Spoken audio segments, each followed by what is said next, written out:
Assalamualaikum warahmatullahi wabarakatuh. Waalaikumsalam. Selamat pagi. Pagi. Sebelumnya kami mengucapkan banyak terima kasih karena sudah diperkenankan di depan untuk mempresentasikan mitigasi bencana. Dalam hal ini kami mengambil erupsi gunung berapi. Nah, kami sudah membagi dalam 3 skala besar, yaitu siaga bencana, kemudian saat bencana, dan setelah bencana terjadi. Nah, namun sebelum presentasi kami seperti kelompok-kelompok yang lain akan yel-yel terlebih dahulu. Siap? Iya. Siapa kita? Siapa kita? Indonesia. Salam gotong royong terbaik. Ya. Oke, kami mulai saja, Bapak Ibu. Untuk siaga bencana dalam hal ini akan disampaikan oleh Pak Abdul Hamid. Kemudian untuk saat bencana akan disampaikan oleh Bu Rihul Jannah. Kemudian pasca bencana akan disampaikan oleh Pak Asnuri. Untuk yang pertama, untuk siaga bencana kami persilakan kepada Pak Ketua, Pak Abdul Hamid. Silakan, Pak. Ya, terima kasih. Assalamualaikum warahmatullahi wabarakatuh. Waalaikumsalam warahmatullahi wabarakatuh. Karena waktu kita tidak memperpanjang waktu, kita langsung ke pokok permasalahan kita. Dari kelompok 5, masalah erupsi gunung berapi. Yang perlu saya ingatkan pertama yaitu mari kita waspada, apalagi sekarang di Malang lagi dalam keadaan gunung berapi. Ya. Sebelum kita masuk pada bencana, kita masuk pada siaga bencana dulu. Dalam siaga bencana ini, mari kita mengenali tanda peringatan. Tanda peringatan ini kita harus memperhatikan di sekitar kita, di sekitar gunung, dan juga ada pemerintah sekitar yang akan memberikan informasi-informasi berkaitan dengan gunung meletus ini. Yang kedua, mengenali jalur evakuasi. Sekali lagi, jangan panik. Sekali lagi, jangan panik. Kita tetap waspada. Nah, untuk mengenali jalur ini, evakuasi, di samping di dalam keluarga kita, tentu ada pemerintah desa juga yang harus kita ikuti, yang harus kita dengar apa yang diumumkan oleh pemerintah desa itu sendiri, supaya kita tetap selamat dalam bencana itu. Yang ketiga, membuat rencana evakuasi bersama keluarga kita. Di samping dari pemerintah desa atau pemerintah kota, kita dengarkan informasi juga di berita-berita yang lain, dan kita dalam keluarga kita harus membuat suatu rencana supaya kita tetap aman dan kita tetap selamat dalam melindungi diri kita dan juga kepada tetangga-tetangga kita yang terdekat atau kepada orang lain pada umumnya. Yang selanjutnya, siapkan barang-barang penting dalam satu tas. Ingat, jangan bawa sertakan lemarinya. Cukup satu tas atau satu kresek aja, yang penting sudah ada lengkap untuk keselamatan kita selama bencana itu. Yang perlu kita siapkan adalah pertama, lampu senter. Sekarang banyak HP, tetapi ingat, HP tidak memakai baterai, tetapi memakai listrik. Memakai aliran. Kalau listriknya mati, HP-nya, baterainya habis, tidak kita bisa memanfaatkan. Oleh karena itu, dari awal kita persiapkan senter yang kita gunakan, sudah ada baterainya yang kita siapkan, tinggal apabila ada kejadian-kejadian tinggal kita pakai. Yang selanjutnya, radio.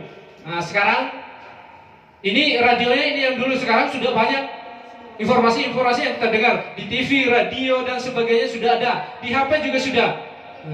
Tinggal kita dengarkan di samping dari pemerintah sekitar yang akan memberikan informasi-informasi seperti ini untuk kita waspadai.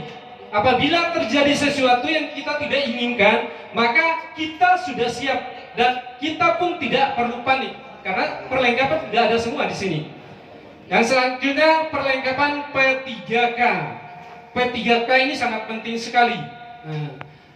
Apabila ada hal-hal di saat genting, hal-hal yang tidak kita inginkan, kita tinggal ambil di sini. Artinya keselamatan kita sudah ada dalam diri kita, dan keselamatan kita bukan pada orang lain. Ya, sekali lagi, keselamatan kita pada saat genting bukan pada orang lain tetapi pada diri kita, karena kita sudah siapkan segala perlengkapan dalam P3K ini. Apabila ada kejadian aman, kita tetap berjalan mulus. Selanjutnya, bagi pendaki menanyakan status gunung berapi. Ini hanya bagi pendaki, tetapi bukan hanya bagi pendaki, tetapi juga bagi kita yang bukan pendaki perlu waspada dan perlu kita tanyakan kepada pemerintah sekitar atau petugas di gunung itu, apakah aman atau tidak saat pendaki. Nah, nanti yang pendaki pun bisa memberikan informasi kepada orang di sekitar. Nah, ya, demikian yang saya sampaikan siaga bencana. Selanjutnya kita masuk pada saat bencana. Saya kasih kesempatan kepada Ibu. Terutama yang kerja-kerja ini. Lalu apakah yang kita lakukan pada saat terjadi bencana? Dan dimasukkan ke grup. Yang pertama, kuncinya tetap tenang dan jangan panik. Oh iya, siap. Tetap tenang dan jangan panik mungkin bisa kita sosialisasikan dengan teknik stop yang pernah kita pelajari. Kemudian segera masuk ke dalam rumah jika terdengar tanda peringatan. Biasanya di dekat kami kebetulan berada di kaki Gunung Rinjani, tanda peringatan dari petugas Taman Nasional Gunung Rinjani adalah sirine. Kemudian yang ketiga, mencari informasi melalui radio atau televisi. Yang keempat, ikuti instruksi dari lembaga terkait. Misalnya di sini TNBR kami, kemudian BNPB. Ikuti instruksi ini bisa sudah tersosialisasikan lewat jalur evakuasi yang telah dibuat di tingkat desa. Kemudian, jika tidak menemukan tempat berlindung, pergi ke tempat yang lebih tinggi. Kemudian, jauhi sungai, gunung, jurang, lereng gunung, dan aliran lahar. Yang kelima, di tempat terbuka, lindungi diri dari abu vulkanik menggunakan topi, masker, kacamata, dan baju. Iya, jangan lupa pakai sepatu juga ya. Kemudian, pakai alat bantu pernapasan bila disediakan. Kemudian, jangan berada lebih rendah dari tanah. Jangan menyeberangi wilayah yang terdampak lahar.